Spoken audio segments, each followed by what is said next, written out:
Hey everyone, welcome to Talkin Tourmaline. Rebecca Ison here with my best friend Shoshana Truman. Now, something awesome is Sho and I actually used to work with each other at GIA as staff gemologists in the diamond grading lab. And Sho, how did we Yes, bond? Dan. How did we bond? Oh, so I went and I decided that I was going to organize a gemstone mining trip in our local pegmatite district called Pala, California. And we were going to go hunting for some tourmaline and also lepidolite, and some beryl and quartz are also found there. And so we got a few people together, and some of the people were you, Becca, and our good friend Jessica, and our bestie Mikey, and Kyle was there too, and we all came up, and oh my goodness, we almost died that night. Remember that? Okay, I think the number one thing is that Mikey, when someone tells you not to go up the mountain without four-wheel drive, don't go up the Don't go up mountain. the mountain With two-wheel without drive, four-wheel drive. you need Yeah, four, not you two. need four. But But between we worked us it out. and Jess, JVI as we call her because that was her lab initials, JVI, yeah, her lab RATO, initials. we took my Jeep on the front, wrapped Mikey's two-wheel drive Pathfinder with a tow strap, and then secured it to JVI's Jeep and just rolled it up there. If anybody says that a Jeep Liberty is a piece of junk, it towed They two haven't seen it. vehicles up a mountain. What? And not just up a mountain, like powered it too. It really It was did. amazing to watch. It was terrifying. The dogs were inside of Mikey's car, and Oh my but God. everybody ended up safe on the top of the mountain, and then we spent all night digging and the next day digging as well. And we thought that the mine owner was going to kill us. He was a trip. We thought he You was know, going it to kill takes us. a unique kind of crazy to work a mine in the middle of a night It the was way that he it was did. a handful. It was an It, absolute handful, but oh my and we God. kept, it was the first time that Becca and I ever really hung out outside of work. And I just kind of looked over at her and I'm like, so this isn't exactly what I was planning, but I hope that you're okay with it. And she's Well, it like, was yeah, this dusty, is and we're in the middle of nowhere, and it's like angry desert, and it wasn't like raining, it wasn't fine. snowing, No, it was really hot. it was It was really mudding. hot that Do you day. remember? It was mudding at us, It where was mudding at us. we And would then just get and then gravel. the next week we had a major fire in that area, and if we had gone the next weekend, which we had been planning to do, we would have gotten stuck up on the mountain with fire Absolutely. all around us because the whole area burnt. Yeah, so That luckily, was how we knew that we were going to be best friends forever. forever. And I brought Jerry, and Mikey brought Bugs, Boogers, and yeah, it was that's his fantastic. dog's name. Yeah, and Or we that actually was called his dog's name. Jerry The Booger. Jer Bear. Yes, he was actually a booger Yes, too. So he anyway, was Booger. tourmaline really did bond us because we could mine for pink tourmaline and black tourmaline, squirrel. Hmm. That's one of my favorite words. Um, in the lepidolite. I don't show. Do you still? She got this gigantic boulder. No, like the big one. Do you have the big one? Yeah, I still have the big one outside in front of my house. So I've actually carried it to 4 different locations since we got it, and it's a solid 30-pound boulder of just sparkle purple lavender beautifulness. So And you yeah, all might not know this, but lepidolite is a naturally lithium bearing stone. it So if you're is. stressed out and having a hard day, you can take a little bath, put a little, not a 30-pound boulder, but like a little piece of lepidolite Just in your bathtub and make sure like the someone little one comes that I and had. checks on you. Like Yes. you don't drown. And And actually, one of the mines has that's in the Palos district. They have an underground spring in their pegmatite, and they've tested the water from that spring, and it is chock full of lithium. So if you go on the mine tour, they tell you to bring an empty water bottle so that you can take some lithium bearing water with you, You could and just zone out. zone out. Enjoy the ride, y'all. And we do, and we do. Oh, lithium bearing. But here's another fun thing. We will keep doing these live mineral chats, but Shoshana and I in the gym at the GIA lab for Halloween, I dressed up as Oh, Lepidolite, and yes. Shoshana was synthetic emerald with nailhead spicule. What I did, I actually put nails through the cloth in my on my costume so that there were nail head spicules. And another year, do you remember I dressed up as Moonstone with billowy essence?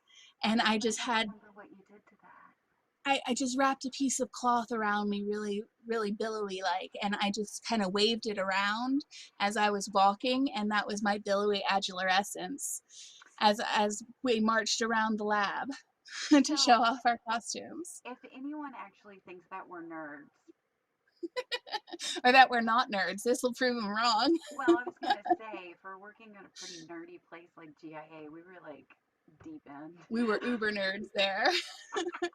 You Even the guys, people in the colored stone department were like, really? You went there? why wouldn't I? Although I have gotten quite a few laughs about the nailhead spicules It's a good one. from in various gem shows that I've talked about. It's a good one, hun. It's a very I good think one. so. I still have those pants somewhere. Anyway, so Back to we, tourmaline. yes.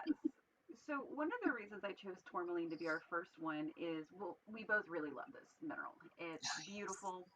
Its habit, the hexagonal growth habit, is just too freaking cool. And it's also the birthstone, one of the birthstones. When I bought my first piece of rutile jewelry, I got this gorgeous, Here, let me show you. gorgeous. Yeah, yeah. You show Here you go. it. So much. My husband Just got kidding. that for me for Valentine's Day. Oh, I love that thing. Here, let me try it again. I'm going to show it. For some reason, your audio cut out on me. So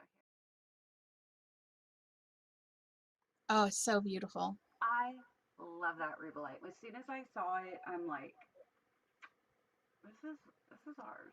And I was That so happy yeah. that Shoshana got it. I think one of the things that I really love about rubellite is not the color saturation, and there's always that little line: is it a rubellite, is it a pink tourm? And I feel like it's the exact same thing as like pink sapphire. You know, is it a pink sapphire or is it a Versus ruby? ruby. Are you buying it or are you selling it? You know, because the rubellite can command a higher price just like a ruby can than a pink tourm or a pink sapphire. But something that's really It cool does. about rubellite, and I don't know if you know this, considering he got it for you for Valentine's Day, is that rubellite metaphysically is actually attributed to rekindling passion. I don't know if you knew that. It definitely does that. It is open to abundance, it gives you courage, it is a heart opener, and it also links you to the universal heart, which is really kind of lovely. One of the things that also pairs really well with other tourmalines and seraphonite, rose quartz, all these wonderful heart chakra stones that feel really good because red tourmaline in of itself is a root chakra stone being red, but it's also a heart chakra stone. So when you're pairing it with these heart chakra stones, it really does give that kind of like a grounded type of heart centered, feeling good, feeling safe, feeling secure, allowing you to rekindle that passion in your relationship. So that's a cool thing. It's interesting that you say that because I've had people come up to me while I'm wearing this ring and they've said that stone just reminds me of love. And people that I've never met before that have no mineralogical or gemological background at all, but they know they can sense the energy from this stone, from this beautiful rubellite. Well, I think something else that's really kind of cool, and I'll let you go ahead and talk about the piezoelectricity, but and I've got a couple things to add to that as well. But something that's really fun is that all tourmalines um, kind of have been attributed to metaphysical powers for a very long time. Historically, each of the colors holds its own metaphysical powers, and you know me, I'm a hippy dippy girl, but saying metaphysical powers, it just feels so hokey. But it's like the energy of the stone more than anything.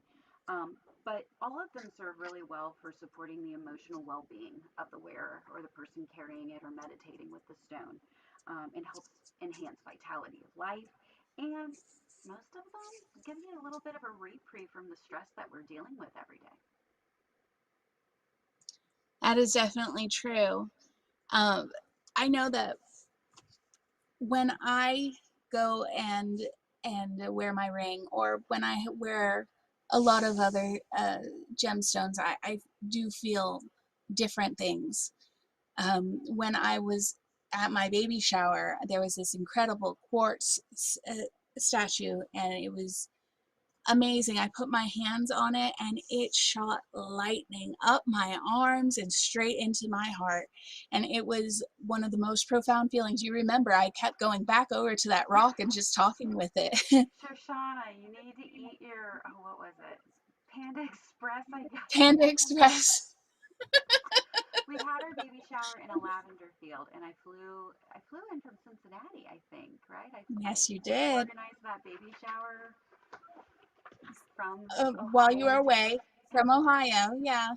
And she organized the whole thing, made sure that everything was ready, and I was like, okay, we'll take care of the catering. Brought well, you Panda were very Express over adamant. there.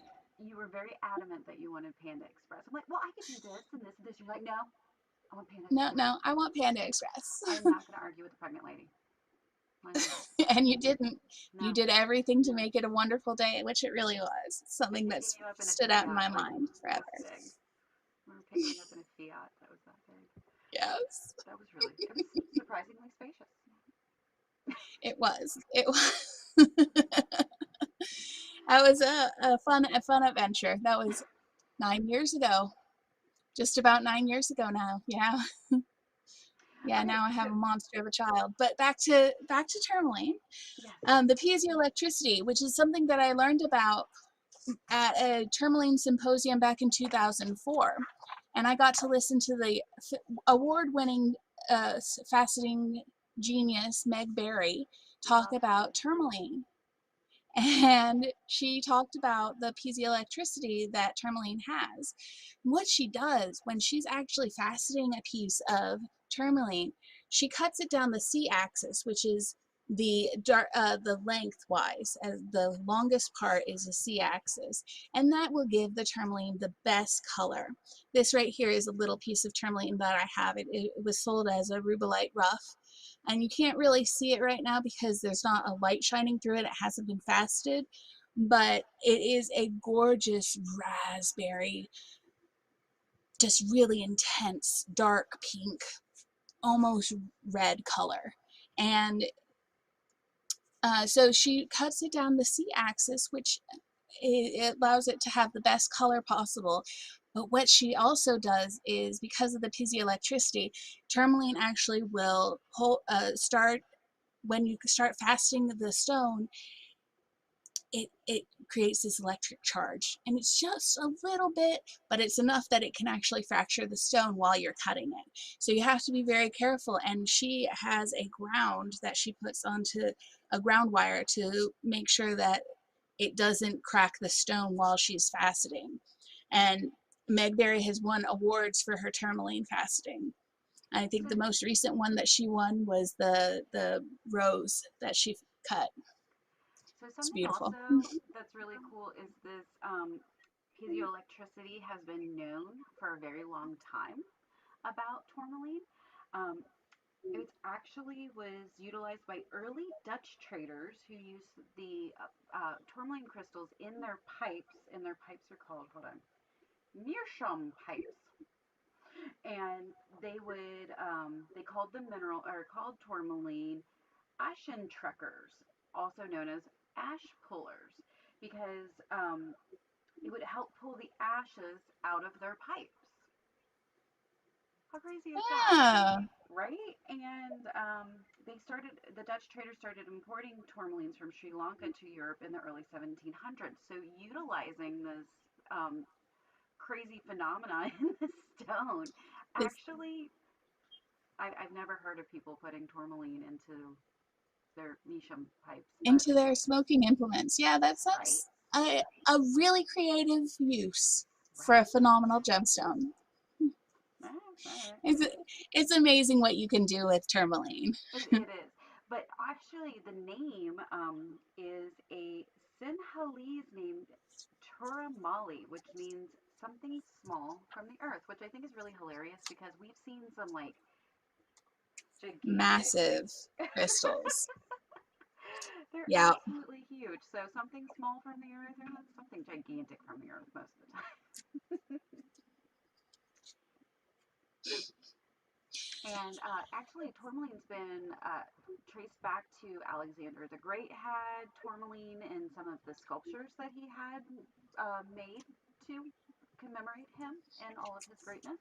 And actually, in 1876, it was like officially brought into the gem community by George Kunz, Kunz. Kunz, like Kunz. Kunzite. Yeah. Yeah, Um, Kunz. Yeah. yeah, and he sold a green tourmaline to Tiffany and Company. So 1876, chrome tourmaline. I think you were with us, or you might have been right I think before I you joined us. was. Were you with us? And he's, I oh, I think I have to have was. this, and I'm like, of course you do because it's amazing. Of course you do. Boy's got Yeah, good I taste. have. Yes, he does. The both of you do. There's no Thanks, doubt Paul. about it. Thanks, Paul. Uh, Another really great trace element that is in some tourmalines is the chromium or the copper. Copper is a wonderful addition to tourmaline's chemical composition because it also creates these incredibly vibrant colors and is primarily known for blue. Absolutely fabulous. And the difference between a blue tourmaline and something very special called a Paraíba tourmaline is the addition of copper into that chemical formula. And when you are able to look through a spectroscope and see that copper line, it is the one that really makes a difference for finding out what kind of tourmaline you have. And something that I love about indicolite is just the color is so beautiful, and it makes total sense that this type of torm is attributed to water and wind. Actually, I can see that. These actually are pictures of stones we have in inventory right now that came from Afghanistan back in about 2008, 2009, something like that. I haven't faceted them yet. I'm actually thinking about sending it. Everybody keeps hearing me talk about Tucson Tide. I have this adorable couple that I'm doing a matching tourmaline wedding set. Oh, And the one bride wants this huge, gigantic heiress ring where she gets confused with being royalty and paparazzi follows her, and then her wife doesn't want something that big. But the problem is that when you have tourmaline like this, it's very difficult to get a matched piece when you have a gigantic stone, like the size of a coffee cup, on your finger, and then a little half carat thing because her wife doesn't want to be followed by paparazzi and uses her hands every day. And trying to get a similar saturation of color is going to be a challenge. So we're looking at doing maybe a lighter stone that it's deep, but it's lighter for the heiress. And then the other white bead, we facet that, it'll be probably around the same color once we are creating a more shallow, smaller stone. So, a little nerd thing. I'm being able to try to match color. It's amazing how you shifting dimensions, shifting axes, all these different elements go into creating a good cut for a gemstone and capturing the true beauty of that gemstone. It is truly an art, and gemstone fasteners and jewelers all around, they are true artists Hmm. to be able to Absolutely. capture all of that beauty. Yeah, we have. I have a handful of these beautiful blue torms, and I'm going to see if I get that Eagle line in any of them. Not expecting to, but just for fun, we're going to It pull would out be the nice if you spectrometer. could.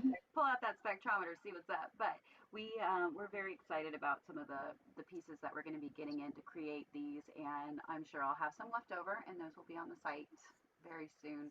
I have one that is not any of their dimensions, and the color was so juicy and fantastic that I'm like, I'm going to buy it anyway. It'll be Can't go something. wrong with that. No, it'll it'll be fine.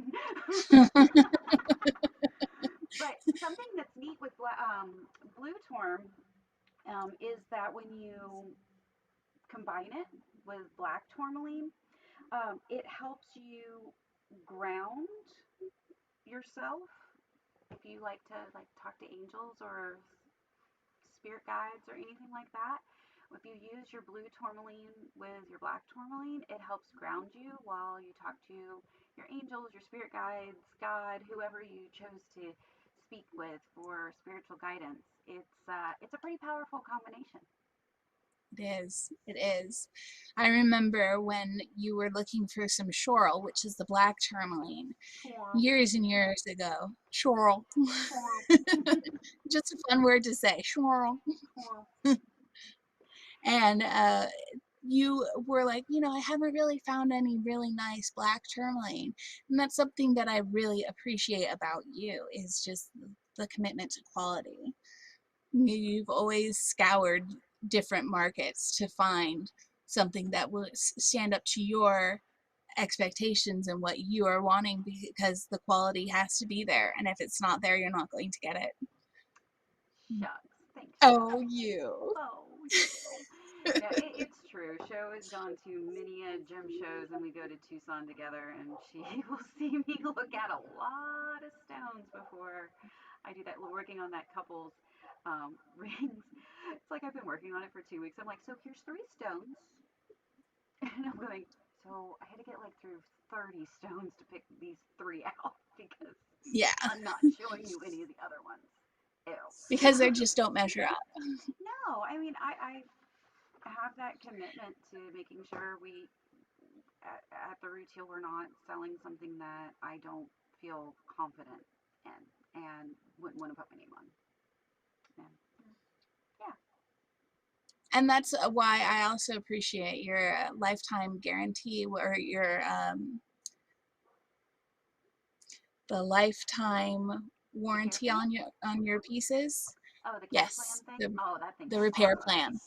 Well, The it's repair plan really is it's priceless because if anything happens to it, you just send it and get it fixed. yeah. It's wonderful.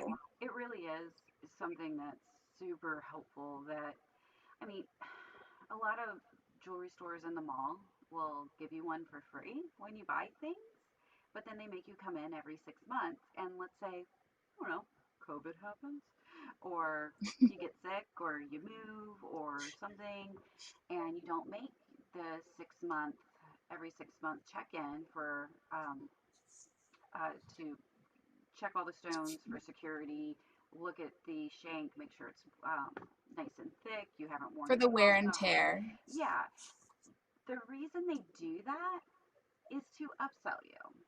And if you miss one Absolutely. of the 6 months, and God forbid you lose a stone, you need a new tip, you lose your center diamond, and you miss that 6 months, they don't have They to. will not honor it. Yeah, every once in a while, I would shame my boss at one of the jewelers I worked at to, it's been 8 months. They just had a baby. Let let's look at the circumstances Yeah, and free then tipper and stone. then decide. Yeah. Free tipper stone. It's like a $60 repair.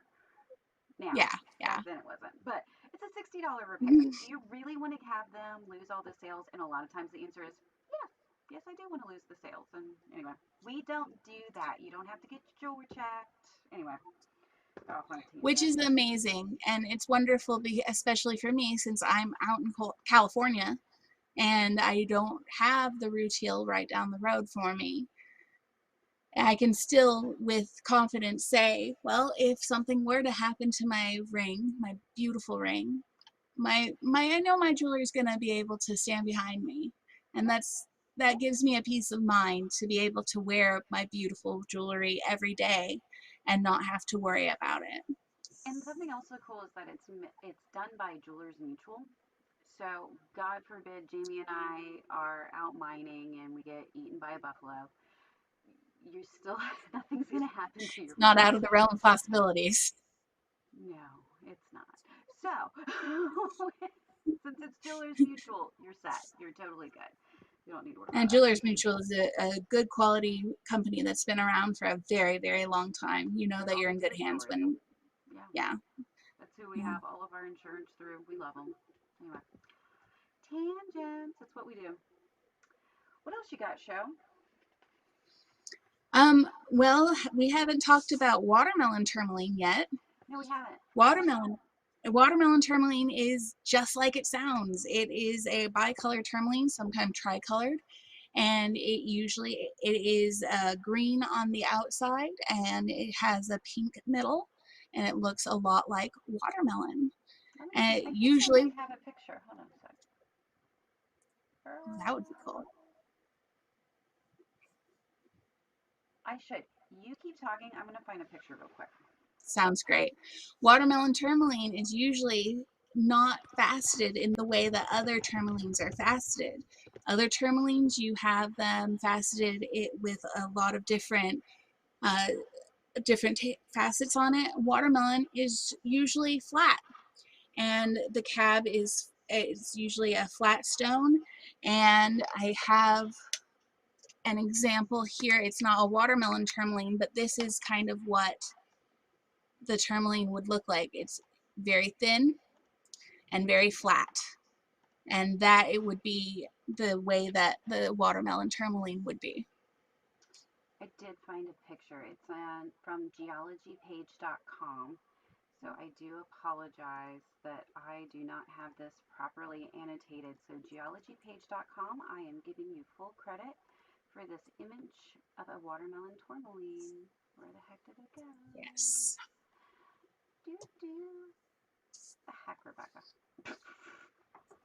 So sometimes color zoning in the tourmaline will go across the length of the crystal, and sometimes it will be zoned parallel to their length, which is what the watermelon tourmaline is. Watermelon tourmaline, it goes straight down. The color zoning is in the middle is straight down pink, and the color zoning on the outside is straight down green. And that's why you can get those beautiful slices which will show that great color zoning in the watermelon colors, and no matter where on how far on the crystal you're going down, because the color zoning remains the same throughout the length of the stone. Okay, I got one. So this is from MindDat, basically Mind Data. I use this site all the time whenever we're going out rock hounding and to scavenge for gems and minerals. When we get Mhm. when we're given a mine location, I scour MindDat to see if it's actually a good deposit before we go. Anyway, here is exactly what Shoshana was talking about with the watermelon tourmaline. Isn't that cool? That is the most beautiful thing. And sometimes you'll find that the watermelon tourmaline is made into shapes like butterfly wings, and it's because that great color zoning is consistent throughout, And one and thing you've I've got that noticed, gorgeous watermelon look. yeah, Hmm? unlike other tourmalines, I have found that watermelon tourmaline tends to be a little bit more included naturally, Yes. and that's cool. It's just something that if you're looking for a perfectly clear watermelon tourmaline, um, you're going to have to set your expectations a little lower unless you're going to set your price range a or lot pay a little higher. bit more. Yeah, because it's kind of like with there's a lot of different types of stones that as the colors change, similar like with beryl, when you're looking at the green emerald beryl, you're going to have it's a type 3 gemstone, it's going to be more included. But when you're looking at like a, I mean, aqua, Pale you blue can get, aquamarine. yeah, you can get, Aquamarine grows very clear, very exactly, large and very. very clear. So same thing with the watermelon torm. You're going to be looking, typically when you're looking for a nice specimen, it's going to have some stuff in it. So just be aware when you're shopping that that's something that's pretty normal.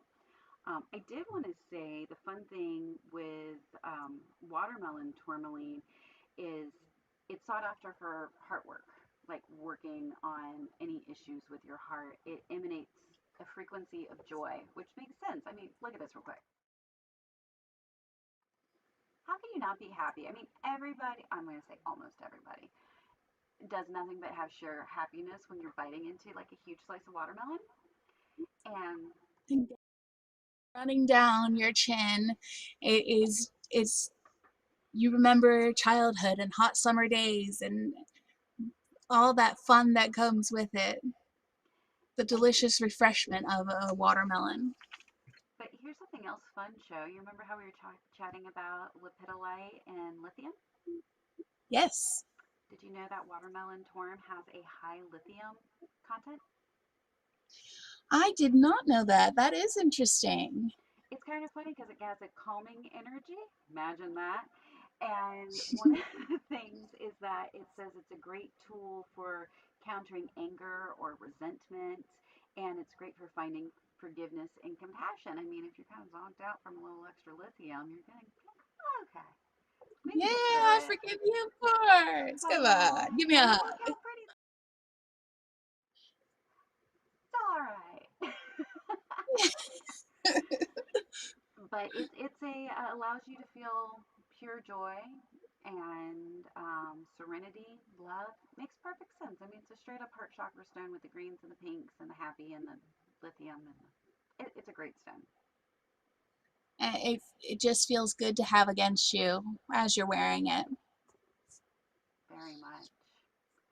So dravite, brown tourmaline. Dravite. Yes. Brown tourmaline is very interesting. Let me see what I have here on dravite. You know, dravite it's really cool because it's rich in sodium and magnesium and aluminum, which is not true for all tourmalines. And like we had said before, tourmaline, excuse me as I get adjusted here, tourmaline is each variety of tourmaline comes because of the differences in the trace elements. And dravite is trace elements primarily are the sodium, magnesium, and aluminum. And it actually forms in limestone, which I found very interesting Mm-hmm. because limestone usually is from, you know, places that had a lot of water.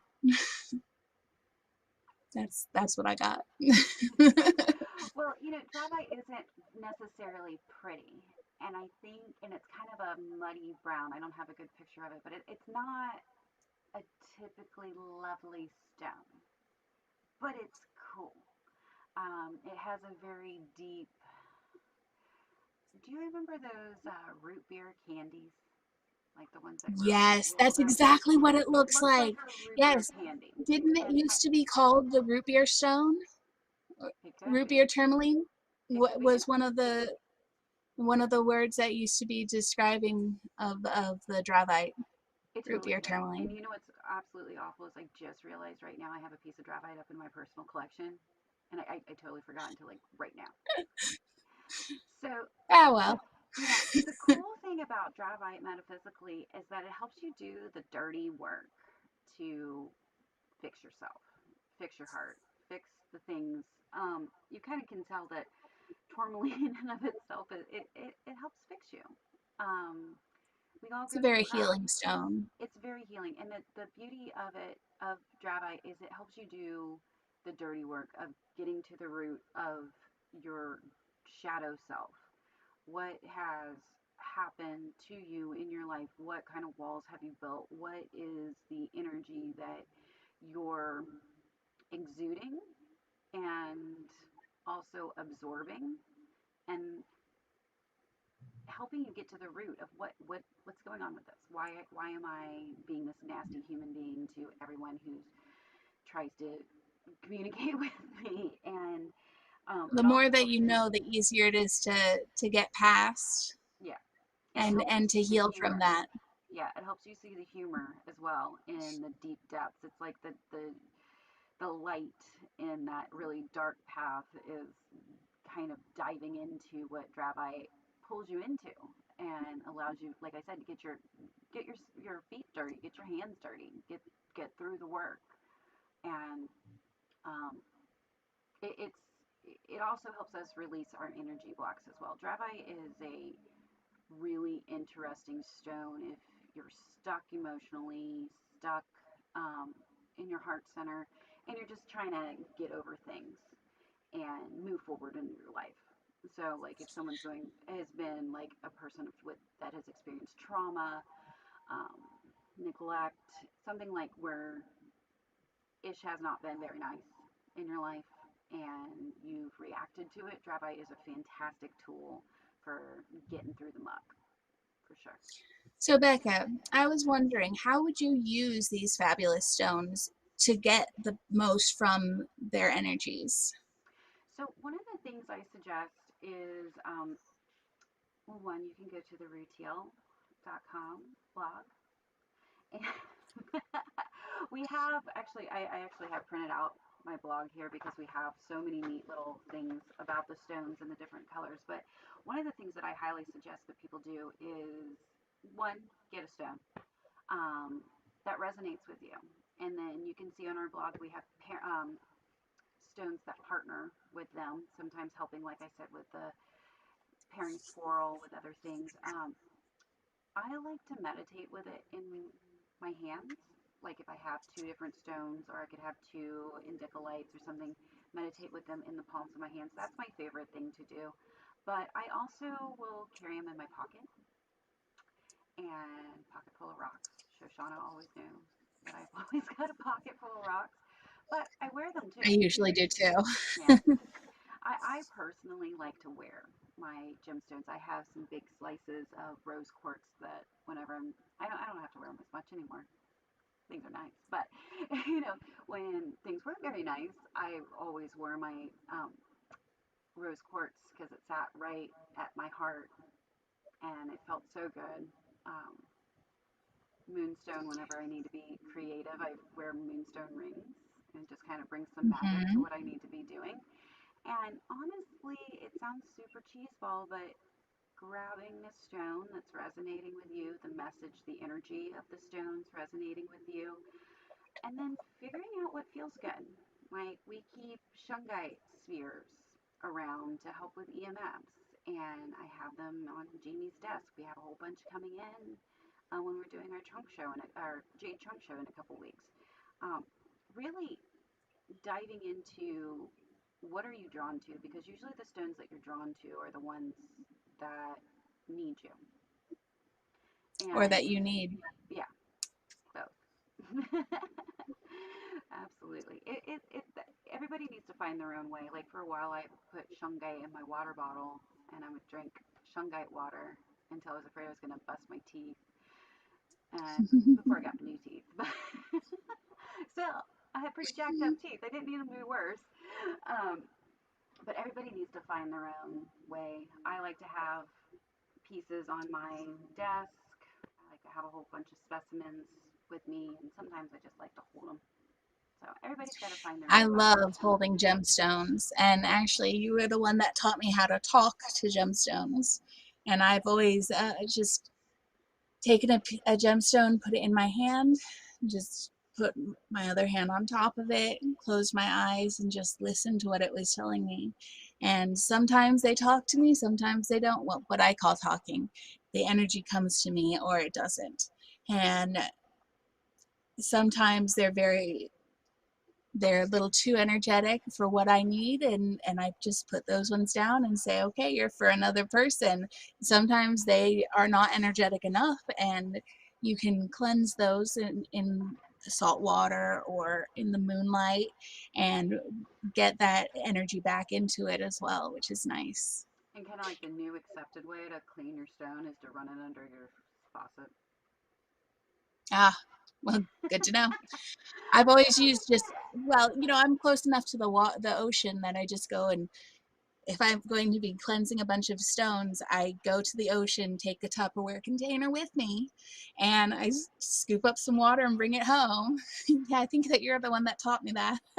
Yeah, yeah. I've done that many, many times. However, I did have one stone that it was an angelite, and it totally ruined the surface of the angelite stone. Oh, I sure, soaked it in sure. salt water for too long. Oops. You should always beware and find out what kind of stones are acceptable to, are sturdy enough to handle that kind of Okay, we bath have a before guest joining us. anything happens. Hey, We have it's Jamie! Hey, Sho! and everybody on. And the rest of the world. Oh, did you get the black? Oh, you got the black torn. What? Nice. Oh, that's a ragonite. They look cool. Aragonite is so much fun. We'll have to talk about that another time because you know how much I have of that. This Oh, tastes like look at root that beer. beautiful. Yes. There's that root beer tourmaline. I love it. Oh, Another he's thing that's watching. really Bye, Sho! interesting. You're watching our Bye. show. I thought he was putting Another together thing his that's really painting. interesting, some of the most important gem tourmalines are mixtures of dravite and uvarite, Sorry, which on this thing. they are altered by heat and pressure, and they're rich in magnesium and calcium. They, sometimes they're often brown or yellowish brown, reddish brown. Sometimes they're almost black in color, but when those chemicals are in the right concentrations and the right proportions, they create a rich green hue, which can actually rival the color of Savorite garnet, which in the trade, when that happens in tourmaline, it's called chrome tourmaline. And chrome tourmaline is that beautiful green, vibrant color that we were talking about earlier. This one. That's the one. That's it. I'm so happy you Yes. brought this down. It feels nice. It feels good. It's like, sometimes holding your gemstones that you haven't held for a long time, it's like reconnecting with friends. He's like picked it out perfectly too. He's like, oh, that's what it is. Because I have like, Oh, that's the root beer stone. that's the root beer Yeah, stone. Well, you know me. I have I like know so that many one. stones. I have so many stones, and he's like, oh, found it. He's There. getting good. Getting good. He is amazing. Every single day, this man continues to amaze me. It's it's pretty neat. I'm a lucky broad. You Very can tell lucky. by that smile. Yeah, he's a keeper. I'm gonna keep him. Yeah, I think so. I think so. Well, Sho, do we have anything else we want to chat about with Torn? Oh, we haven't even talked about the Dowager Empress. Oh no.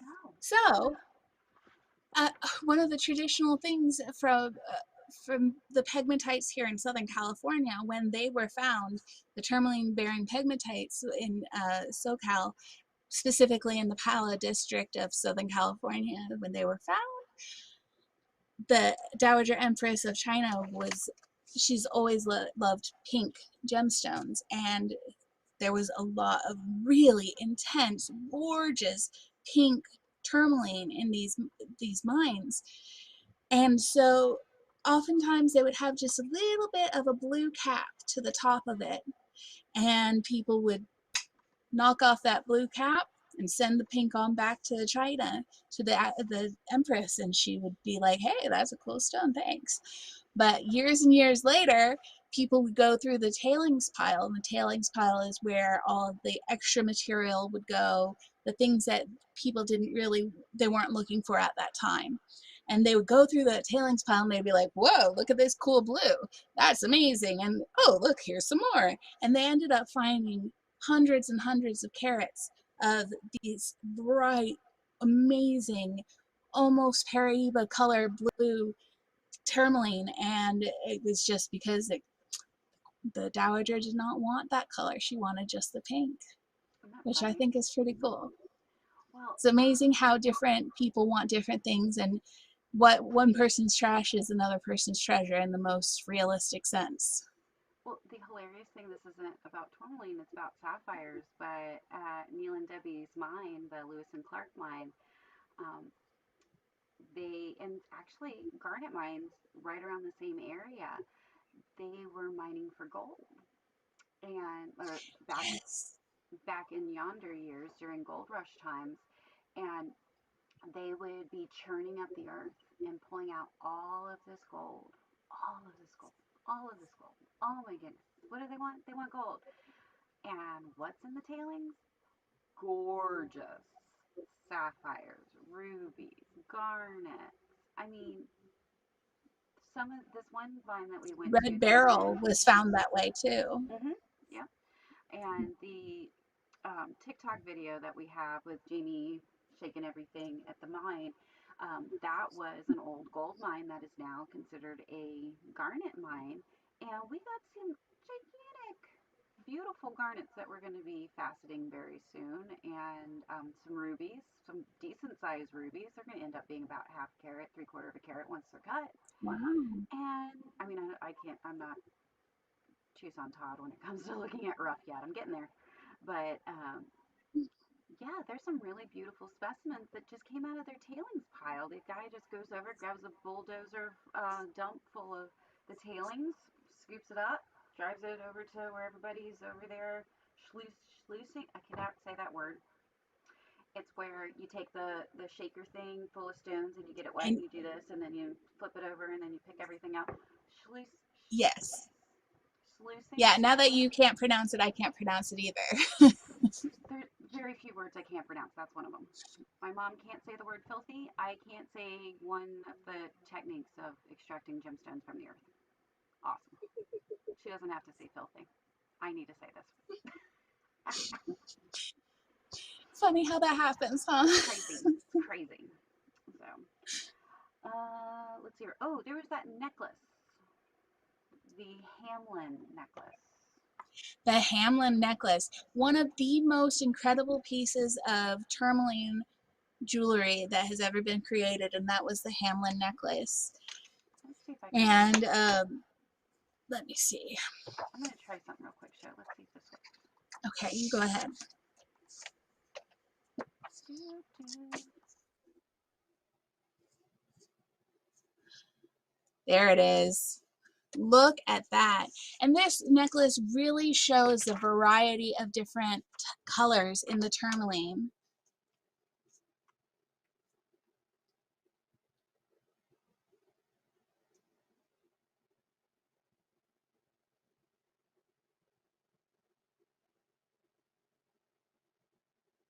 Absolutely stunning.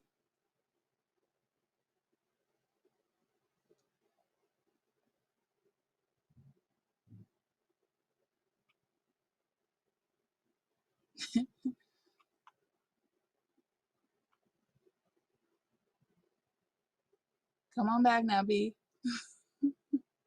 Sorry, I got down a rabbit hole. I'm like, wait, look it up real quick because I remember there being something super crazy. This is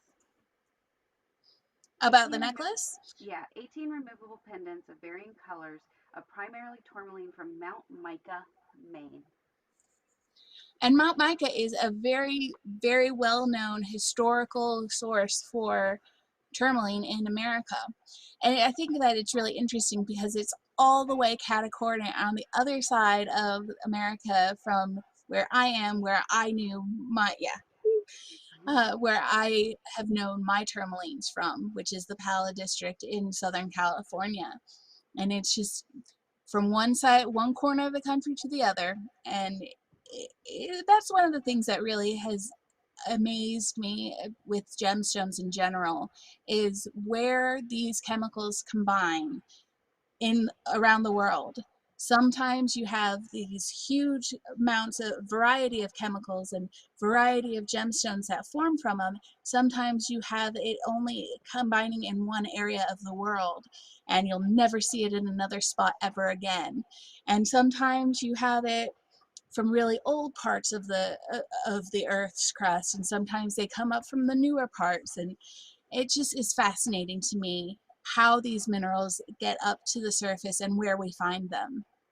And also considering like a lot of stones are found in alluvial deposits. We were actually talking, went to a dinner out with friends. What's Rebecca talking about? Alluvial deposits of sapphires and how it's moved by water. And the guy was like, "Oh, you need to get on a vein and find a vein." I'm like, "Yeah, you can find a vein. However, if you're finding a gemstone that comes from a water source, may it be a river, may it be a stream, may it be a glacier, you're actually Or going a to end up, dried lake bed. yeah, you're actually going to end up probably getting higher quality per carat when you're getting it out of a water source and out of an alluvial deposit because it's been tumbled. And so all of the weird shards and weird stuff on the All of the outside has been, weaker parts just kind of get blown away by and carried exactly, away by that water.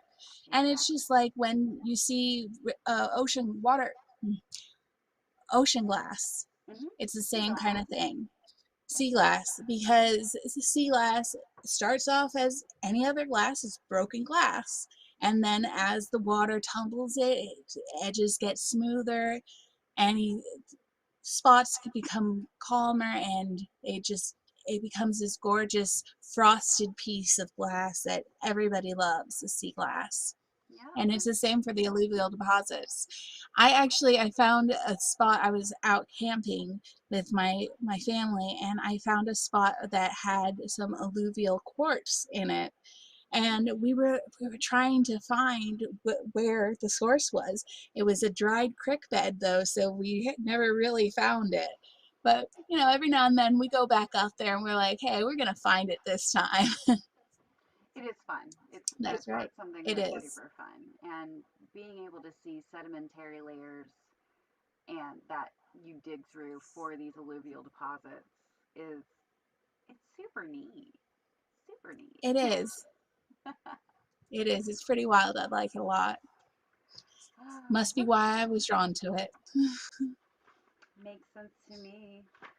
Let's see. The only other thing we didn't talk about was golden tourmaline, and I'll be honest, I really haven't had any experience with golden tourmaline myself.